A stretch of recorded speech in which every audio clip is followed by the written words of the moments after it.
The picture that you're seeing here is like it's a monument in the street with like a clock tower.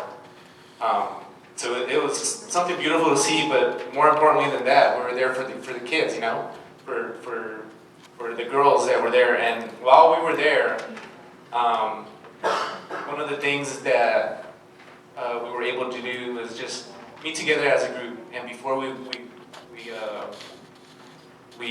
went over to see the girls. I think what was really important was to get to know each other and to break down some of the walls before we went there. And I think it's important. I'm going to read something because it's something that I read over there, which was very important. I think it's in Isaiah 61. It says the good news for the oppressed, and so. Here it says, the Spirit of the Sovereign Lord is upon me, for the Lord has anointed me to bring good news to the poor. He has sent me to comfort the brokenhearted and to proclaim the captive, that captives will be released and prisoners will be freed. He has sent me to tell those who mourn that the time of the Lord's favor has come, and with it the day of God's anger against their enemies.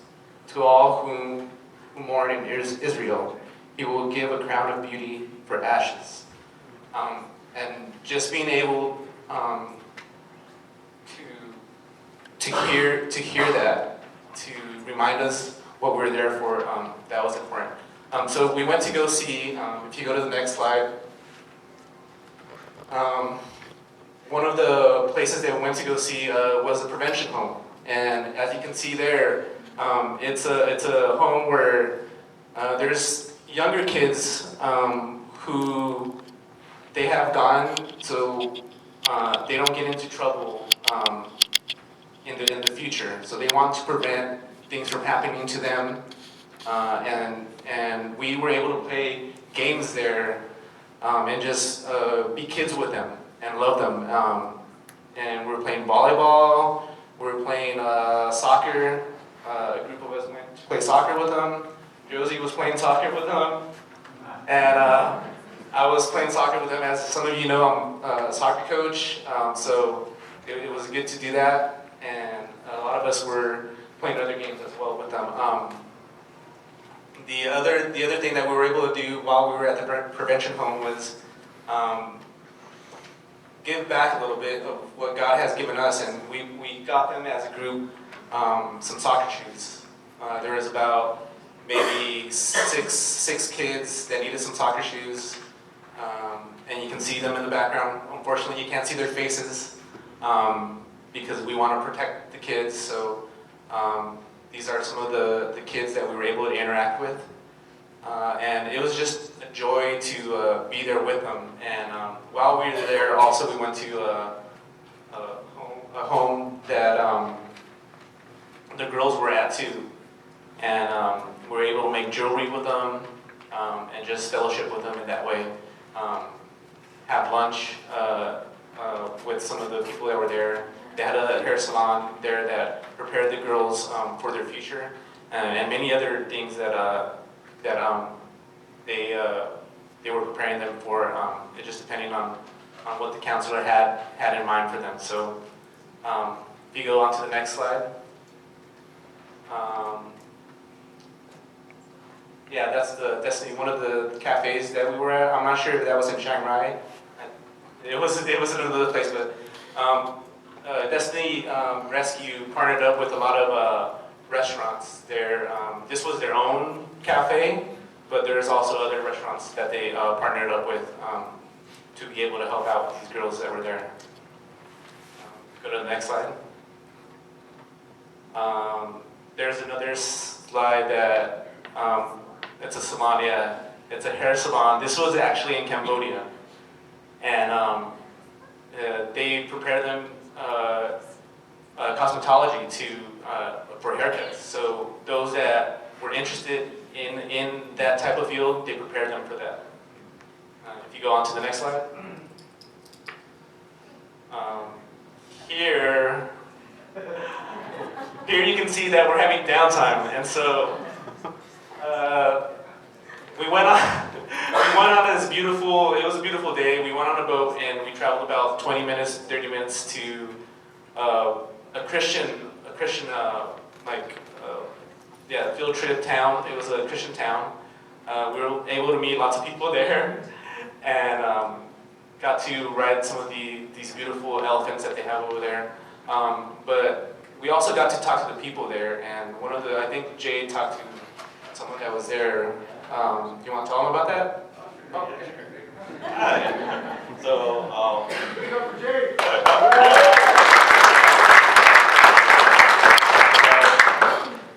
this little village is Romit village. It's full of a lot of the hill tribes. So they kind of count as Thai, but they all have their own language. And so I was able to kind of talk to some of them. I talked to one of the elephant handlers, and was kind of able to break the ice a little bit. Where, he spoke some Thai, but not until I tried to speak to him in his language. I basically said that I was a guava, which is like a slang for like a Westerner.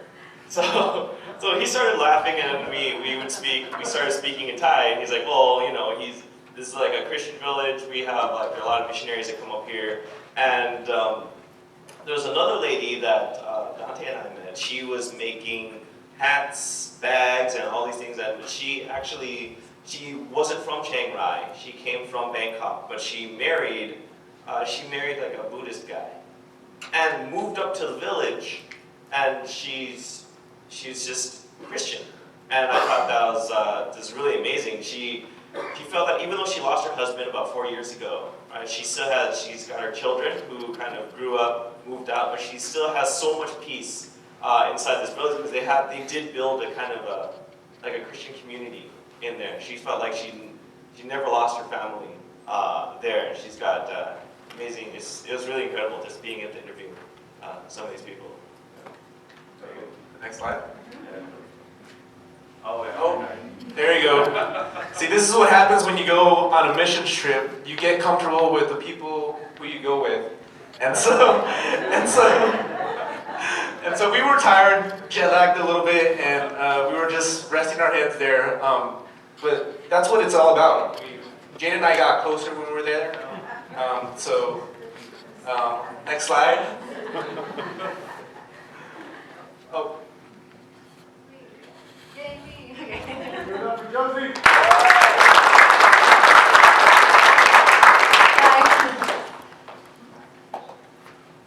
Oh, I won't. Okay. So one of the things that happened a lot, you'll hear, we traveled a lot. In total, there were 10 flights. So we were Dante said first we landed in Bangkok. Then maybe 6 hours later, we went to Chiang Rai. Then from Chiang Rai, 2 or 3 days later, we went to Cambodia, to Phnom Penh, which is the capital. So we'll share from Cambodia. Starting with the next. And Jennifer will talk about this portion. Let's get over Jennifer. So when we arrived to Cambodia, to Phnom Penh, one of the things we did on Sunday morning was go to church. So we went to New Life Church. Our team leader, which was Jalora, she's the volunteer that's there for a year. So she had been to this church and she really enjoyed it, so she thought we would enjoy it as well. And I think I've talked a little bit about it. I'm not sure if it was this service, but I really enjoyed just seeing just the Cambodian community just worship, after everything that they've been through. And I know Josie, in a couple more slides, she's going to talk about a little bit about the history of Cambodia. But it was just really refreshing, just to be there and just worship with everybody and just be able to just see how God is using them and how wholeheartedly they're just interested in just worshiping God and just moving forward after everything they've gone through. We had the opportunity to just sing, with the girls. They enjoy music a lot. Like Kelly mentioned, they like dancing, they liked the Zumba. That was one of our highlights, I guess, from the trip.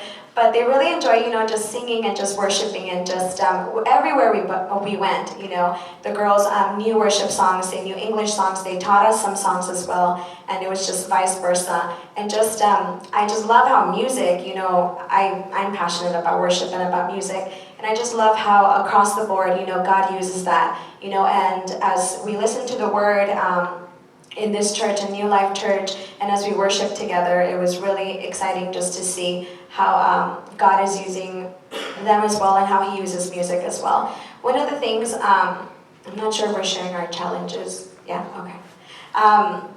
I think for me it was just a challenge just to go to this mission trip. It was hard to leave my husband, actually. I didn't think, well, not that I didn't think that I was going to miss him. But, yeah, once I got there, I was like, oh man, like, I mean, I knew Josie and I got to know them and it was a great experience, but, you know, just thinking about home and just the comforts and everything we leave, you know, I was actually concerned about my work too. I'm the only one that does what I do at my job. So I, you know, constantly was just kind of thinking about that, but I just kind of had to just let it go and just open up my heart and just tell God, okay, Lord, what am I here for? You know, I'm here because I want to be challenged. I want to move out of my comfort zone. You know, as a Christian, we just get so comfortable just coming in and out. Yeah, doing ministry, you know, coming and worshiping and teaching and just doing other stuff. And you kind of just go through the motions, you know, but sometimes God just brings something or gives you an opportunity and you just kind of have to take it. And that's what happened with me with this mission trip. I was like, okay, let me just take it. You know, I've gone on other mission trips as well, but this one was way out of my comfort zone because I didn't know the language. So I've been to other Latin American countries and I knew the language, but this one was really out of my comfort zone. You know, I didn't know the language. I really thank God for Jade because, you know, he was able to translate whenever the drivers and everything, you know, if they wanted to practice English or if they, you know, we wanted them to just kind of feel comfortable, we would just be like, Jade, go to the front, you know? And he would, you know, just conversate with them and he would, you know, bring back their stories. You know, he would bring back and just talk to us about their family. Oh, this person went through this tuk-tuk driver went through this, you know, and that we were able to communicate in that way. So I'm blessed, you know, we were blessed, you know, to have Jade on our trip and just to break that language barrier. And it wasn't that bad. I was a little concerned about that, but it wasn't bad. But it was awesome, you know, opportunity for me and, you know, that challenge to just get out of my comfort zone and just go and just love on the girls, but not only love on the girls, but just what God did in my life, you know, and just knowing that I have to just kind of step out and just continue just seeking opportunities, you know, how to work with this organization and just how to work with others as well.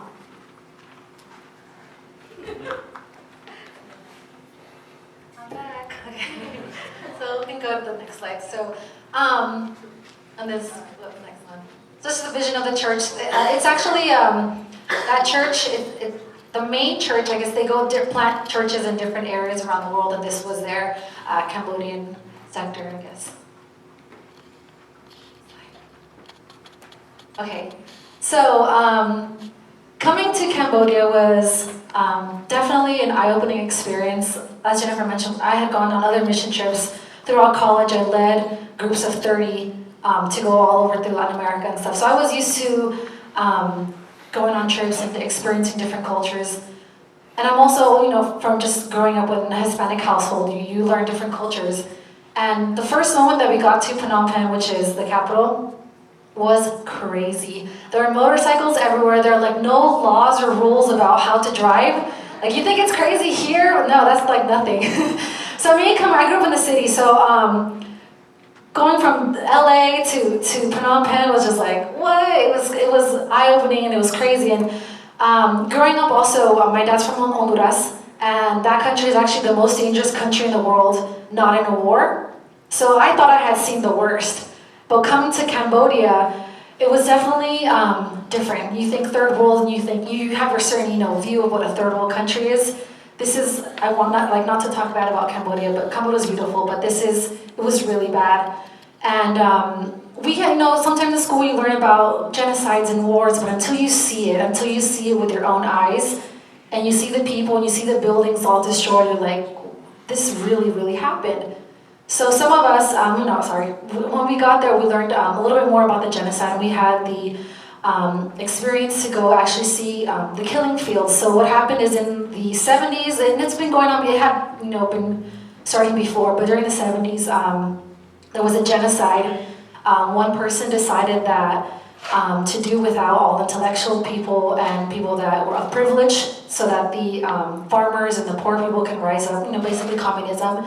And he took over with the help of other countries, and a lot of people died, millions of people died.